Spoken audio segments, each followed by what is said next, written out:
युवाओं ने 2014 में सरकार नहीं बनाई थी, मीडिया ने, झूठ ने और प्रोपेगेंडा ने सरकार बनाई थी।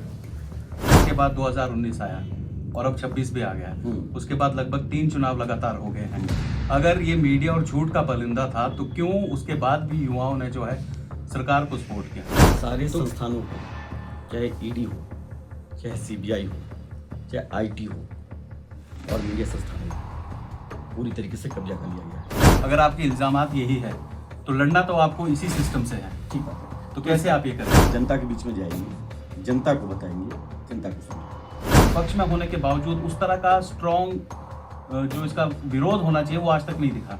संविधान को बनाने वाले लोग भी कांग्रेस के विचार के लोग थे, तो हम कभी उसका उल्लंघन नहीं कर सकते। वक्त लगा था, एक समय हिटलर को लगता था मैं अपराजेय हूँ, मुझे कोई हरा नहीं सकता। उसका भी अंत हुआ, बुरा अंत हुआ।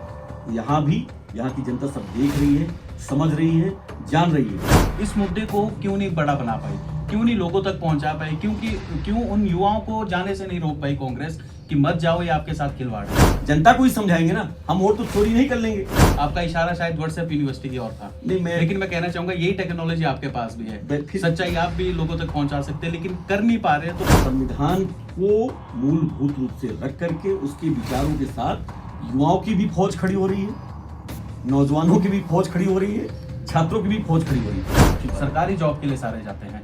49 साल की नौकरी की बात हुई थी जो नहीं मिल पा रही है, तो कैसे आप युवाओं को जोड़ेंगे? सबसे बड़ा सवाल जो भी बजट बन पा रहा है उसके अकॉर्डिंग भर्तियां भी निकल रही हैं। वन मित्र की भर्ती निकली हुई और कई भर्तियां निकली, लगातार भर्तियां छोटे छोटे ही संख्या में, मैं बहुत बड़ा नहीं कर रहा हूँ, छोटे छोटे संख्या में ही भर्तियां निकल रही हैं। हमारे लोकसभा के चुनाव है, आप देखिए हिमाचल में कांग्रेस की सरकार होने के बाद भी 4 सीटें जो है भाजपा की झोली में चली। तो देखिए दो चीजें, फिर हम वही बात कहेंगे कि फिर आप वोट चोरी की बात नहीं, ये भी मुद्दा हो सकता है, उसमें मनाही नहीं की जा सकती है। नहीं, लेकिन आप लोग मानने को एक्सेप्ट नहीं है। आप अपने सिस्टम मत जोड़ दीजिए, मैं बहुत आराम से इसका जवाब देना चाहता हूँ। देखिए ठीक है, आप हमें ढीला कह सकते हैं, स्लो कह सकते हैं, लेकिन भारत का संविधान ऐसा है तो है। भारत का संविधान कहता है कि व्यक्ति की आजादी होनी चाहिए तो है। भारत का संविधान कहता है कि सारे इंस्टीट्यूशन को स्वायत्तता मिलनी चाहिए तो हमारे यहाँ है, जो कि बीजेपी में नहीं है। यही तो प्रश्न है। नमस्कार, देवभूमि न्यूज टाइम देख रहे हैं आप और मैं हूं आपके साथ आशीष आजाद। आज हमारे साथ खास बातचीत में मौजूद है राष्ट्रीय युवा कांग्रेस के जनरल सेक्रेटरी और प्रदेश युवा कांग्रेस के प्रभारी शेष नारायण ओझा जी। आज इनसे बातचीत करेंगे और देखेंगे कि कैसे प्रदेश में जो है ये युवाओं को कांग्रेस के साथ जोड़ेंगे और क्या इनकी जो आगे की प्लानिंग रहने वाली है, क्योंकि पंचायत चुनाव आने वाले हैं, निगम के चुनाव उसके बाद आएंगे और 2027 में जो है विधानसभा का महासंग्राम भी जो शुरू होगा। नमस्कार सर, स्वागत है आपका देवभूमि न्यूज टाइम में। बहुत बहुत धन्यवाद आपका। कहा जाता है कि युवा रीढ़ की हड्डी होते हैं और 2014 में जो बदलाव भी आया था उसमें भी कहीं ना कहीं युवाओं को ज्यादा रोल जो है इसमें माना गया था। तो युवाओं को कैसे आप दोबारा कांग्रेस में जोड़ने वाले हैं, या जो नए युवा है कैसे कांग्रेस तक जो है उनकी नीतियां और जो उनके विचार हैं पहुंचाएंगे? मैं आपके क्वेश्चन को थोड़ा सा दो भागों में डिवाइड करूंगा। पहली बात कि युवाओं ने 2014 में सरकार नहीं बनाई थी, मीडिया ने, झूठ ने और प्रोपेगेंडा ने सरकार बनाई थी। दूसरा ये कि निश्चित तौर पे देश का भविष्य होते हैं नौजवान और वही आने वाला कल है। यूथ कांग्रेस में संगठन के माध्यम से जो चुनाव होते हैं उसके माध्यम से पूरी प्रक्रिया होती है। हमारे यहाँ यूथ कांग्रेस के संगठन को 1 साल हो चुके हैं। जिन जगहों पर हम इलेक्शन के माध्यम से पदों को नहीं भर पाए थे, उस प्रक्रिया को लेकर के मैं अभी सभी विधानसभा जा रहा हूँ। लगभग 38 पहुँच चुका हूँ आउट ऑफ 68। और हमारी कोशिश है कि जो संगठन में खाली पोजीशंस हैं उनको जल्दी से जल्दी भरा जाए।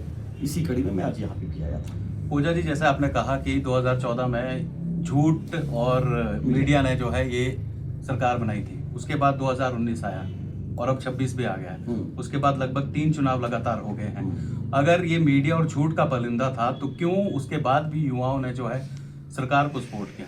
तो इसको सिंपल तरीके से समझाऊंगा कि एक बार मुझे आप जिले का कलेक्टर बना दो और मुझे 1 साल का मौका दे दो, फिर मैं बता दूंगा कैसे हो जाता है।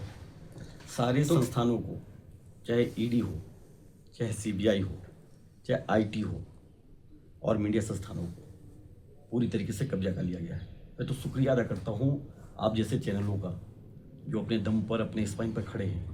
नहीं, आज की डेट में कोई भी नेशनल मीडिया का नाम लीजिए जिसमें अरबपतियों के पैसे न लगे। तो आप कैसे उम्मीद करते हैं? उनको बिजनेस चाहिए ना, उनको काम चाहिए ना, उनको माहौल बनाना पड़ेगा सरकार के पक्ष में, सरकार काम देगी। और यही तो हो रहा है। आज जो अडानी केवल गुजरात तक सीमित था, आज दुनिया के नक्शे में उसका अंपायर देख लीजिए। ओझा मीडिया जी, की देन है। ओझा जी, जैसे आप कह रहे हैं कि हर चीज में जो है सरकार का इंटरफेरेंस हो गया, तो क्या हम ये मान के चले कि कांग्रेस जो है पूरी तरह से हार मान चुकी है? क्योंकि सरकार यही है, अगर आपके इल्जामात यही है तो लड़ना तो आपको इसी सिस्टम से है। ठीक बात है। तो कैसे आप ये करेंगे? सिंपल सा जवाब है जी। 3 उदाहरण आ चुके हैं आपके सामने। भारत जोड़ो यात्रा, जनता के बीच में जाएंगे, जनता को बताएंगे, जनता को समझाएंगे। भारत जोड़ो न्याय यात्रा, जनता के बीच में जाएंगे, जनता को बताएंगे और जनता को समझाएंगे। फिर उसके बाद बिहार की यात्रा, अभी कई यात्राएं और। इस देश में जब तक यहाँ का नागरिक अपने अधिकारों के लिए, जो उसके अधिकार को लूटा जा रहा है, खुद खड़ा नहीं होगा, तब तक मैं नहीं समझता हूँ कि चीज़ें बदलेंगी। दूसरी बात, कांग्रेस ने हार नहीं मानी। कांग्रेस का काम है, अकेला पेड़ खड़ा रहेगा, राहुल गांधी अकेले खड़े रहेंगे तो भी सच को सच और झूठ को झूठ कहते रहेंगे। यही तो लोकतंत्र है और यही तो विपक्ष है। एक समय बीजेपी के पास एक भी मेंबर ऑफ पार्लियामेंट नहीं हुआ करते थे, 2 हुआ करते थे, तो हमने तो उनके ऊपर ईडी सीबीआई नहीं भेजी थी। उन संस्थानों की स्थापना भी तो हमारे कार्यकाल के दरमियान की गई थी। लेकिन अभी जब हमारे पास 46, 99, 100 प्लस, और क्या हालत है, एक छोटा उदाहरण दे रहा हूं आपको।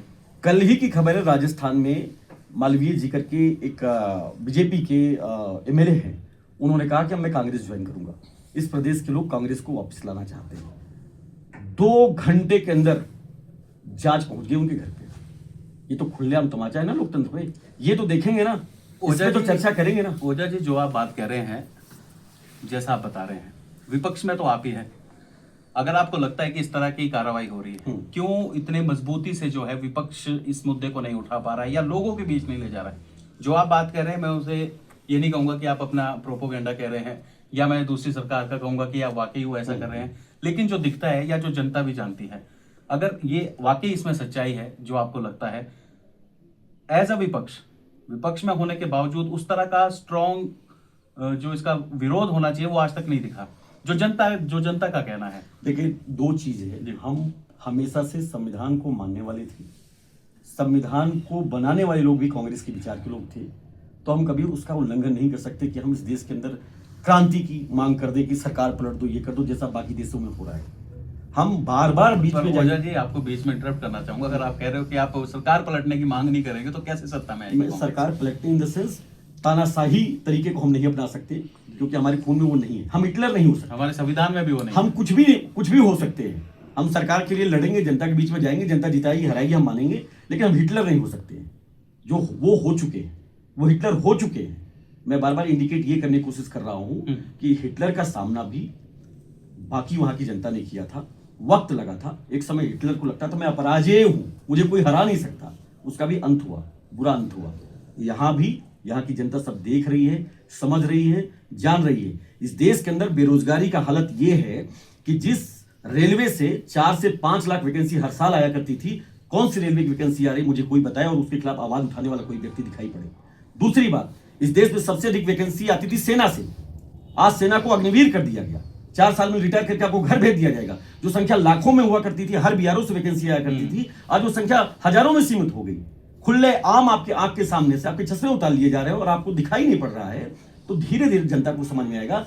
जनता समझ रही है, क्योंकि झूठ का पुलिंदा इतना बड़ा उन्होंने बनाया था कि कांग्रेस ने ये करप्ट कर दिया, 2G घोटाला कर दिया, कोल घोटाला कर दिया, और जांच में रिपोर्ट है 0। पर ओझा जी, जैसा आपने कहा कि अग्निवीर सच में एक बहुत बड़ा मुद्दा था। हम भी समझते हैं कि 4 साल में आप रिटायर होकर घर आ जाओगे और उसके बाद ऐसे कोई बेनिफिट्स भी आपको नहीं दिए जाएंगे। इतना बड़ा मुद्दा जिसको आम जन भी मान रहे हैं, और लेकिन बेरोजगारी इतनी है कि फिर भी लोग जा रहे हैं। जैसा आपने भी कहा कि ये इतना बड़ा झूठ था और इतनी बड़ी इसमें ये बहुत बड़ा मुद्दा है। इस मुद्दे को क्यों नहीं बड़ा बना पाई, क्यों नहीं लोगों तक पहुंचा पाई, क्यों उन युवाओं को जाने से नहीं रोक पाई कांग्रेस कि मत जाओ, ये आपके साथ खिलवाड़ है? देखिए, कहीं ना कहीं कमी तो है संगठन में ही। 2 चीजें समझिएगा, युग में परिवर्तन हुआ है।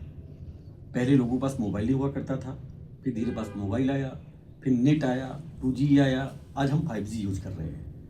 लोग इस आपाधापी की जिंदगी में, ग्लोबलाइजेशन में, शायद अपने से ज्यादा समाज को देखना बंद कर चुके हैं। तो एक पार्टी होने के साथ साथ और एक इंसान होने के साथ साथ हमारी जिम्मेदारी समाज के प्रति भी है, इंसानियत को बचाने की भी है और उसके बारे में बताने की भी है। तो हम बार बार वो बताने का काम कर रहे हैं। वेट कीजिए, हम भी सत्ता से बाहर रह के बहुत खुश नहीं है, लेकिन हम कोशिश कर रहे हैं। जनता को ही समझाएंगे ना, हम और तो चोरी नहीं कर लेंगे। क्या वेट 2047 तक तो नहीं करना पड़ेगा? देखिए, अब ये तो किसी ने नहीं देखा, बीजेपी ने कभी सोचा नहीं था 2014 में वापस आ जाएगी। भविष्य तो आपने भी नहीं देखा, कल का मेरा खुद का नहीं पता है। ओझा जी, इरादों में थोड़ी कमी या जोश की कमी लग रही है मुझे क्योंकि जो मैं एक्सेप्ट कर रहा था कि आप युवा प्रभारी बन के प्रदेश में आए हो, आप अपना जोश डालते, लेकिन जिस तरह से आप बात कर रहे हो, जैसे आपने कहा अभी मैं आना चाहूंगा, जैसे आपने कहा आपका इशारा शायद व्हाट्सएप यूनिवर्सिटी की ओर था, लेकिन मैं कहना चाहूंगा यही टेक्नोलॉजी आपके पास भी है, सच्चाई आप भी लोगों तक पहुंचा सकते हैं, लेकिन कर नहीं पा रहे, तो कहाँ दिक्कत आ रही है? देखिए, मैं बहुत क्लियर कहना चाहता हूँ आपको, आप इसको जिस प्रकार से एक्सप्लेन करना चाहे कर लीजिए आप।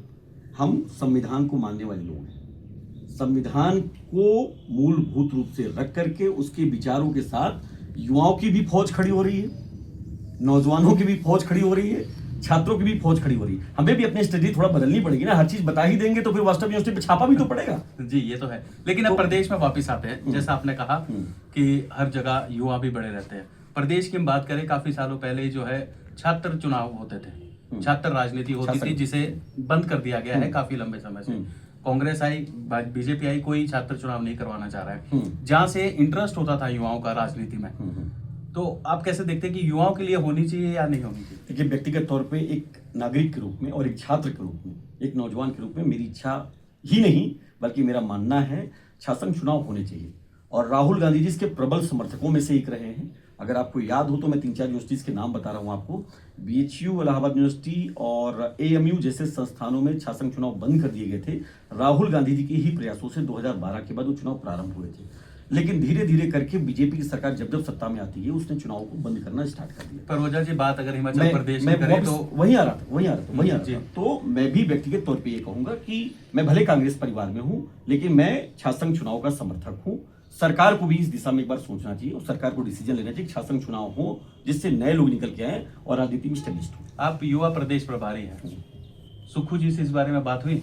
मैं अभी फिलहाल तो नहीं मिला हूं, और आपने मुझे ये प्रश्न याद दिला दिया, हालांकि मैं यूथ कांग्रेस में आ गया हूं, ये प्रश्न याद दिला दिया तो मैं जाहिर सी बात है उनके सामने भी ये प्रस्ताव रखूंगा और मेरी जितनी क्षमता उतना बोलूंगा। जैसा कि आपने कहा कि रोजगार का बड़ा मुद्दा आपने कहा, चाहे आपने कहा केंद्र की तरफ पूरे देश की बात करें तो प्रदेश में भी इसी तरह के हालात है, और आपको जिम्मेवारी मिली है युवाओं को अपने साथ जोड़ना। सरकार कितना भी करे, कहीं ना कहीं कमी रह जाती है और जो पूरे लोगों को संतुष्ट भी नहीं किया जाता है। ठीक बात। तो कैसे आप खासकर युवाओं की बात करें, क्योंकि प्रदेश में प्रचलन ये है कि जॉब मिले, सरकारी जॉब के लिए सारे जाते हैं। 58 साल की नौकरी की बात हुई थी जो नहीं मिल पा रही है। ठीक है, तो कैसे आप युवाओं को जोड़ेंगे? सबसे बड़ा सवाल इस वक्त इसको 2 कैटेगरी में आपको बांटना होगा। पहला तो ये कि इस प्रदेश की सबसे बड़ी लड़ाई थी ओल्ड पेंशन स्कीम की। जी, बीजेपी किसी कीमत पर ना तो उसको बहाल करने वाली थी और ना वो सरकार में कभी भी वापस आएगी तो बहाल करेगी, उसको बंद ही करेगी। बाकी राज्यों में किया है, उदाहरण दे रहा हूं राजस्थान। हमारी पहली प्राथमिकता ये थी कि हमने चुनाव में लोगों से कमिटमेंट किया था कि हम ओल्ड पेंशन स्कीम बहाल करेंगे, और आज भी सुक्खू साहब उस स्कीम को बहाल करने के बाद स्टैंड भी ले रहे हैं। इस स्टेट की कितनी भी बुरी परिस्थिति क्यों ना हो, बजटीय समस्या कितनी क्यों ना हो, बीजेपी जानबूझ के पैसा क्यों ना रोक रही हो, लेकिन वो स्कीम बंद नहीं हुई है। साथ ही साथ जो भी बजट बन पा रहा है उसके अकॉर्डिंग भर्तियां भी निकल रही हैं। वन मित्र की भर्ती निकली है और कई भर्तियां निकली, लगातार भर्तियां छोटे छोटे ही संख्या में, मैं बहुत बड़ा नहीं कह रहा हूं, छोटे छोटे संख्या में ही भर्तियां निकल रही हैं। थोड़ा सा हमें मौका दीजिए। हम अभी शिकार 3 साल से हुए, हमने भी अपनी तैयारी की है। आने वाले 1-1.5 साल में आपको चीजें दिखाई पड़ेगी, थोड़ा बैकअप बनाना पड़ता है और बैकअप बना के उतर रहे हैं। नेशनल मुद्दे की मैं बात करूं, कांग्रेस के पास बहुत सारे ऐसे मुद्दे थे। इलेक्टोरल बॉन्ड एक सबसे बड़ा मुद्दा था जो उस वक्त आपने उठाया। ठीक है, हालांकि अन्य विपक्षी दलों ने भी उठाया जो आपके साथ उस वक्त इंडी गठबंधन में थे। बहुत बड़ा मुद्दा इसे माना जा रहा था, लेकिन उसके बाद जो है ये मुद्दा वैनिश हो चुका है। लोगों को आज भी पता नहीं है कि इलेक्टोरल बॉन्ड क्या था, क्या ये पूरा घोटाला था जिसे पहले चीख के कहा गया था, और सुप्रीम कोर्ट में इसमें बड़ी होती थी, वो भी मुद्दा आप नहीं उठा पाए। नहीं, लोगों के बीच नहीं रख पाए, जो मेरा ऐसा मानना है। पहला तो मैं आपसे उम्मीद नहीं करता था कि आप भी इंडी बोलेंगे, क्योंकि आप भी ट्रैप में फंस गए हैं व्हाट्सएप यूनिवर्सिटी के। तो हम इंडिया गठबंधन हम बनाए थे। पहला जवाब तो मेरा ये है। दूसरा ये कि कांग्रेस ने ही सबसे पहले इलेक्टोरल बॉन्ड का मुद्दा उठाया था, उसके बाद इस पूरे देश के बाकी जो दल हैं। मैं आपके बात से बिल्कुल संतुष्ट हूँ। जैसे आपने कहा कि मुद्दे आप उठाते हो, आप नैरेटिव सामने रखते हो, लोगों को भी बताते हैं कि इस तरह का हो रहा है, लेकिन जनता के बीच वो प्रॉपर वे में नहीं जा पा रहे कि लोग उसे अंडरस्टैंड करें, और जिसलिए आप मुद्दे उठाते हो कि सत्ता परिवर्तन हो, नहीं हो पा रहा है। क्योंकि उसके बाद हमारे लोकसभा के चुनाव है, आप देखिए हिमाचल में कांग्रेस की सरकार होने के बाद भी 4 सीटें जो है भाजपा की झोली में चली। तो देखिए 2 चीजें, फिर हम वही बात कहेंगे कि फिर आप वोट चोरी की बात नहीं, करोगे, नहीं, ये भी मुद्दा हो सकता है, उसमें मनाही नहीं की जा सकती है, नहीं, लेकिन आप लोग मानने को एक्सेप्ट नहीं है। आप अपने सिस्टम मत जोड़ दीजिए, मैं बहुत जी। आराम से इसका जवाब देना चाहता हूँ। देखिए, जहां तक रही बात उपचुनाव में सीट जीतने हारने का, हमने कभी इंस्टीट्यूशंस पर दबाव नहीं बनाया। उपचुनाव था, सरकार चाहती तो उत्तर प्रदेश की तरह, जैसे योगी की सरकार ने ऐसे ऐसे स्थानों पर चुनाव जीत लिया जहां पर कभी उनको 10,000 से ज्यादा वोट नहीं मिलती थी। वहां पर वो 3.5 लाख वोटों में से 1.5 लाख वोट लेके आए। हम भी कर सकते थे, लेकिन हम लोग नहीं है ना। मध्य प्रदेश का उदाहरण फिर याद दिला रहा हूं आपको, जब सारे एमएलए को उठा ले जाकर के रिसोर्ट्स में रखा गया, उसमें कोशिश की जाती तो हम भी उससे दोगुना देकर उनको वापस बुला सकते थे, लेकिन हमने सरकार जाना स्वीकार किया, इंस्टीट्यूशन के साथ कुठाराघात करना स्वीकार नहीं किया। ठीक है, आप हमें ढीला कह सकते हैं, स्लो कह सकते हैं, लेकिन भारत का संविधान ऐसा है तो है। भारत का संविधान कहता है कि व्यक्ति की आजादी होनी चाहिए तो है।